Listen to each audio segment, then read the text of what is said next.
Navy Federal Credit Union understands that whether it's a deployment, your EAS day, or retirement, life in the military comes with all sorts of financial challenges, and after a year of uncertainty, it's important to build your financial confidence back up. One of the best ways to do that is to develop good savings habits. If you want to save with a credit union that helps you build financial confidence, find out more at NavyFederal.org, insured by NCUA.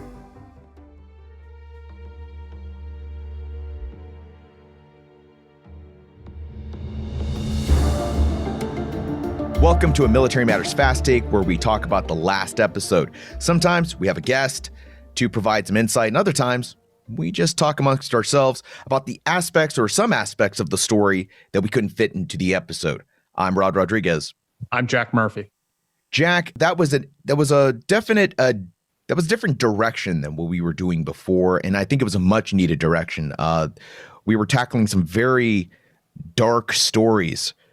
I felt like The Terrible Game was an opportunity for us to kind of get a breath of fresh air, because we do have some very relevant, contemporary, very dark stories coming up in the future here. You've had time to reflect on this book and the people and the men, the generation, the family behind it. What are your thoughts now, man?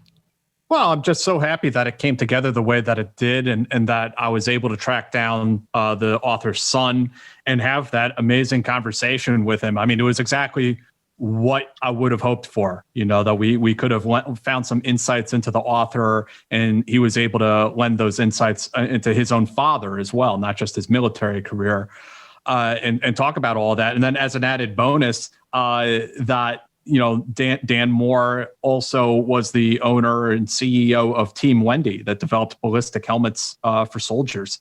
And we got to hear all about that. So, I just thought it was an incredibly cool story. And like you mentioned, it's good to talk about those stories sometimes, because we deal, unfortunately, with some really heavy topics sometimes when we cover, military affairs.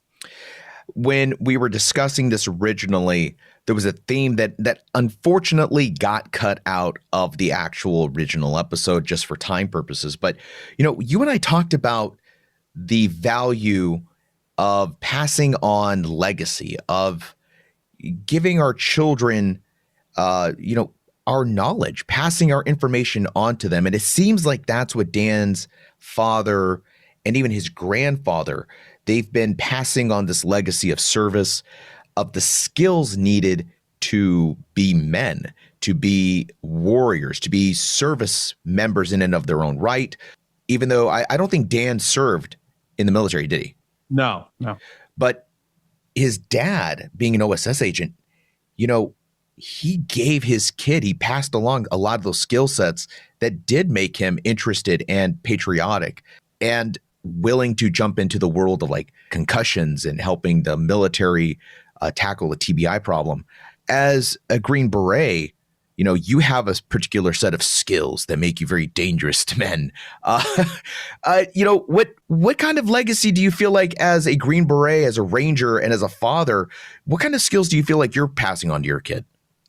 I'm very conflicted about this subject, to tell you the truth. I always have been. The reason being that, I've done a lot of things in life. I've been to war. I've covered wars. I've been a soldier. I've jumped out of airplanes. I've done all of these sorts of like alpha male things. That's how most people think of it. I'm the father of a daughter. And it's not that I don't want her to do those things. I want her to be whatever type of person she wants to be in life. But I have a lot of hesitation about passing on those skills, as you mentioned, because I don't want to impose that on my kid. And I'm just very cautious about going over the top, because she already, she asked me like about what it's like in the military. And it's like, do we really want that for our kids? Do we want our children to fly remote control airplanes and drop bombs on people on the other side of the world? Is that really now? Of course, I'm making a negative example there. There are lots of positive examples also that we can draw from military service. And I think maybe my own personal struggle is where that line is and how you separate the two. How do you separate all of those great characteristics, the selfless service and the patriotism, the coaching, teaching, mentoring, all of those great things we got out of the military? And how do you separate that from inadvertently glorifying the violence and the killing? And that's something that I really struggle with as a father.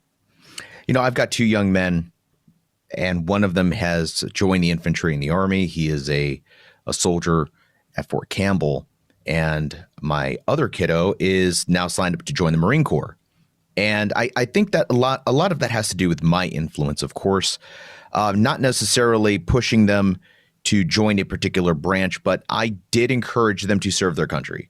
I did encourage them to, utilize the benefits that come from being a veteran and all this good stuff. But I was also very torn myself because I'm like, I know what this road also looks like.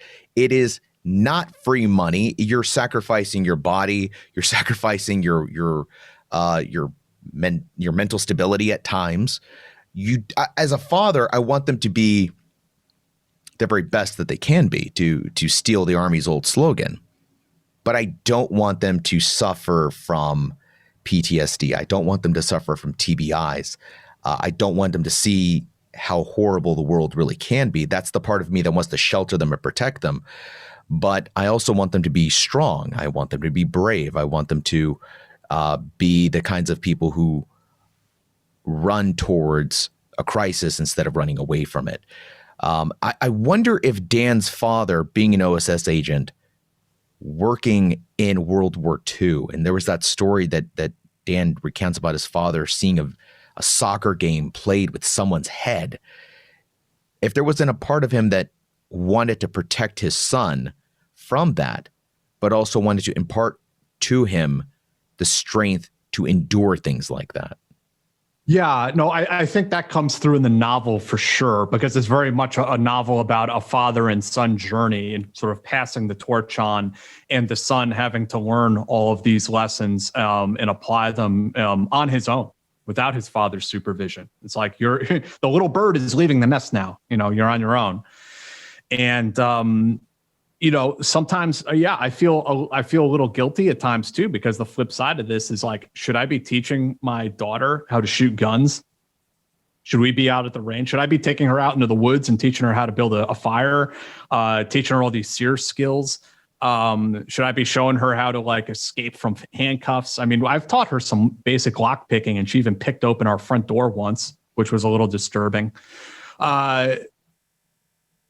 So again, I struggle with where those lines are, like how much is right, and there's absolutely nothing wrong with teaching your kids how to shoot a gun or how to make a campfire. Those are things that probably every American should learn how to do at some point in life. Right. Yeah. But I worry about that. That inside I'm too militaristic, and that I carry around too much baggage from the war, and that I'm going to put that onto her.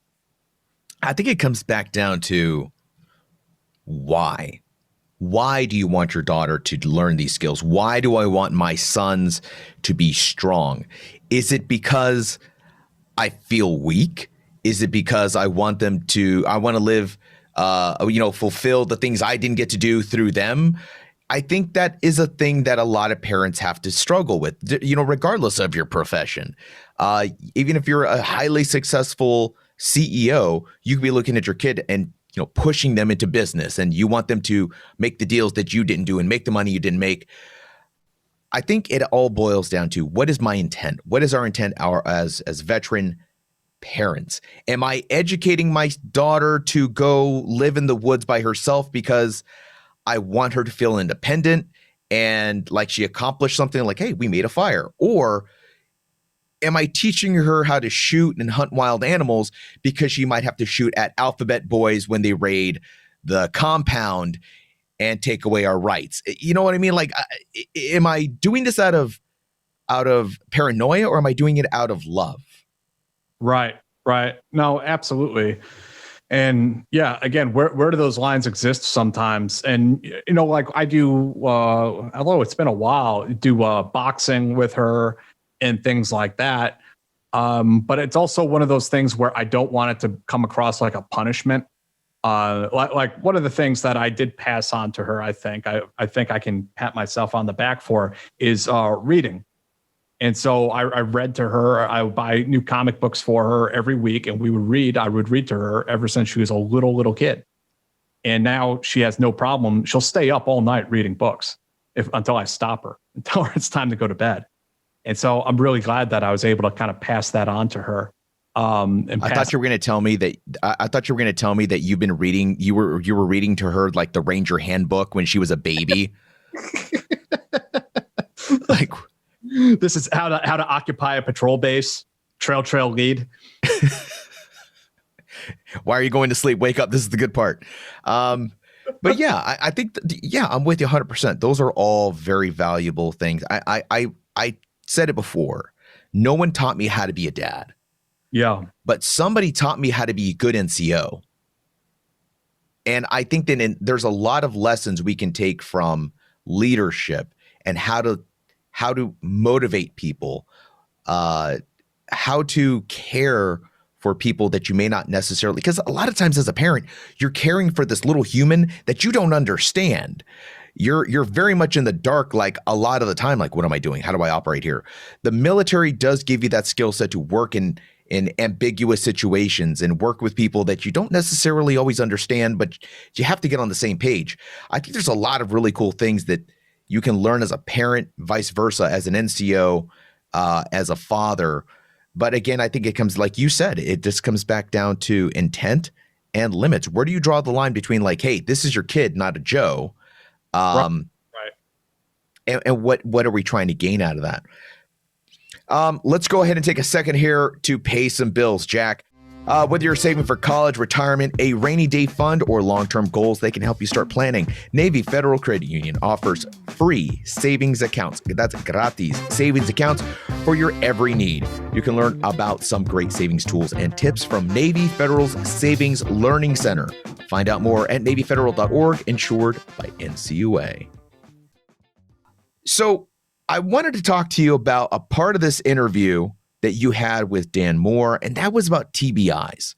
Mm-hmm. Now, his former company, Team Wendy, making these amazing ballistic helmets that were designed with like special material inside that is now, I believe, used across the Army, the insulation material, I should say.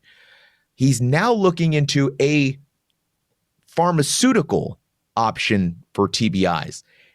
I'll be honest with you. When I heard that, I cringed a little bit, because the first thing that jumped in my mind is, okay, great. That's what veterans need, more pills. What are your thoughts on this? What's your perspective? My understanding, I mean, what he's working on, I believe is highly proprietary to his company, but what he's looking at is a pill that soldiers could take after they're exposed to a blast. So it'd be like a one-time thing. It's not like they're going to be popping pills for the rest of their life to deal with TBI, but it's something that they could take after blast exposure that would limit the effects of TBI. And I think that's a very interesting idea. And honestly, the guys need all the help they can get. And the end solution may be a combination of things. It can be that we use explosives differently than we have in the past, that we have better protective gear, meaning like the helmets and things like that are better at protecting from blast exposure. And also maybe there's a pharmaceutical that will also play a role. So it may be all of these things in tandem that end up solving this issue that we're having in the military with TBIs. You alluded to a bigger problem, and we put the link to your original article from Connecting Vets in the show notes. But this was about the culture that exists in the military that is currently in place about explosives, about breaching. In your article, you kind of dive into it a little more in depth, but the bottom line up front is we are not using the correct formulas for breaching. They're the correct formulas. The formulas that are being used currently are based on a completely different set of equations and factors and variables. Right, right. The explosive equations, the equations we use in the military to calculate overpressure and minimum safe distances. So how safe the assaulters can be to the breach point when you're explosively breaching an entryway. That equation was designed to measure overpressure and blast exposure as if you were setting a bomb off in the middle of the desert. It is not designed to calculate minimum safe distances for assault teams in urban environments. And there are tremendous differences between these two situations.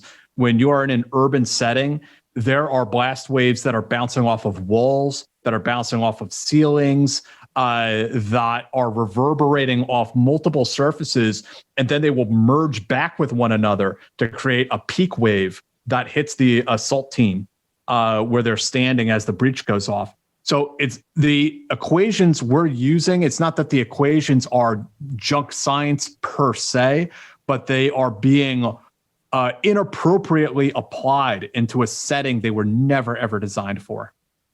So this is kind of like taking the ballistics involved in firing off a cannon and saying, well, those exact numbers translate to a handgun. Like, well, no, it's completely different things. They both go bang and metal pieces go flying out of both of them, but they're completely different things. Like they're different factors need to be taken into account. It's like taking the muzzle velocity of a howitzer and thinking that it's going to be the same as your M4 rifle. Like, no, these are two totally different things, and the numbers just don't cross over. There was another aspect of your conversation that you had, and you kind of I wanted you to talk. I wish we'd had more time in that interview or in that episode, because I think there was this part where you mentioned a ballistic blanket, and I know for a lot of folks that listen, they don't know what the hell a ballistic blanket is, but the idea of it is that they use this as a shield. Your group is stacked and you're holding up a blanket, essentially. Can you tell us a little more about what a ballistic blanket is used for in the sense of breaching? Right. So the ballistic blanket is just a heavy blanket that has like the same sort of material you would find in a bulletproof vest inside of it. And what it will do is protect the assault team from missile, like not like a actual missile, a ballistic missile or something. I mean, like missile fragments that come off of an explosive breach. So you set off the breach and there's like splinters from the door or metal rebarb or something like that. The ballistic blanket will be held up in front of the assault team in order to protect them from that sort of missile fragment coming at them.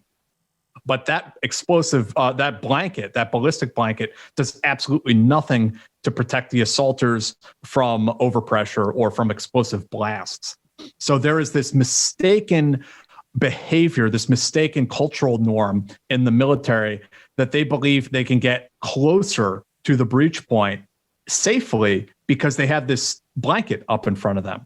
Same thing with the ballistic shield that you see like police officers using.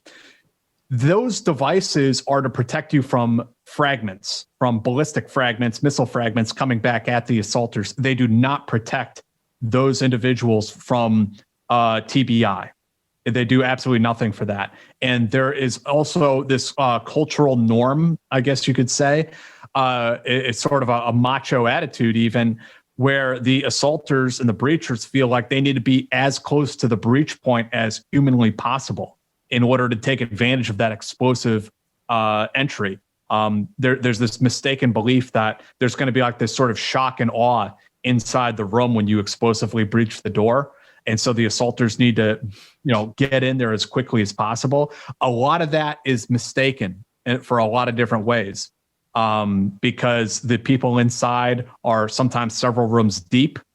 So they're not going to feel it. Even if they're in the first room where the breach is taking place, there's an air buffer between them and the breach. And it's actually the assaulters outside where the explosive is. They're the ones who are going to feel most of the impact. The people inside are not going to feel as much because of the door is obviously absorbing much of that blast. I really want to jump further into this. This is a really important conversation to have because, there are people, there are men and women out there that are putting themselves right there on the front line of a breaching experience. And we're telling you that they're not doing it right. And it's not their fault. It's the training. It's the institution. This is, unfortunately, the military is guilty in a lot of ways of, falling into this is the way it's always been done trap. And when you think like that, you don't change. There are certain missions of national importance that they're going to come around very rarely, but every so often, Delta Force or SEAL Team 6, they may have to execute a very high risk hostage rescue mission of national importance. And in those rare circumstances, maybe those operators would have to suck up a blast. They would have to be close to the breach point for various reasons. But those situations, again, are few and far between. What's really hurting guys, what's giving soldiers TBIs dozens of times, is that they're doing this in training unnecessarily, that they're getting way too close to the breach point in training, and then sometimes on routine operations in Afghanistan that are not of national importance. And this is why you have guys coming out of the military that have 18, 19, 20 TBIs. And there's a certain mystique around being the guy closest to the breach, or getting your team as close to the breach as possible. You and I talked about that before, that there's a certain cultural mystique around that perception of that's where you want to be. Yeah, absolutely. There's a belief that you're battling for nanoseconds to get through that doorway as quickly as humanly possible. And just like all things in combat, any infantryman, any special operator, any tactician understands that there's not necessarily a right answer, that you're taking two bad things and you're weighing them in your hands and figuring out what's going to do the most harm, what's going to do the most good, and how do you balance those things out. And in the context of explosive breaching, just as I said, you have to look at the mission, the importance of that particular mission, and is it worth getting your operators right up on top of that breach point for this particular mission, knowing that it's going to do physiological harm to them. This is definitely a topic we're going to have to jump into more in depth. And I think there is a lot more here that needs to be talked about in the general DoD environment. This episode was written and produced by Rod Rodriguez and Jack Murphy, executive produced by Joe Fleming. Go to stripes.com and use promo code podcast to save 50% on your online digital subscription to Stars and Stripes. This podcast is always free, but there is some really amazing journalistic content and news that you can get at Stars and Stripes. Go to starsandstripes.com. Military Matters is sponsored by Navy Federal Credit Union. In case you didn't hear it the first or the second time, reminding you that members are the mission. Learn more at NavyFederal.org. I'm Rod Rodriguez, and we'll see you I'm Jack at Murphy. the next episode. Hey, also, share this episode for crying out loud. That's so, folks. That we grow up through word of mouth. So, okay, now we're out for real. Okay, that's it.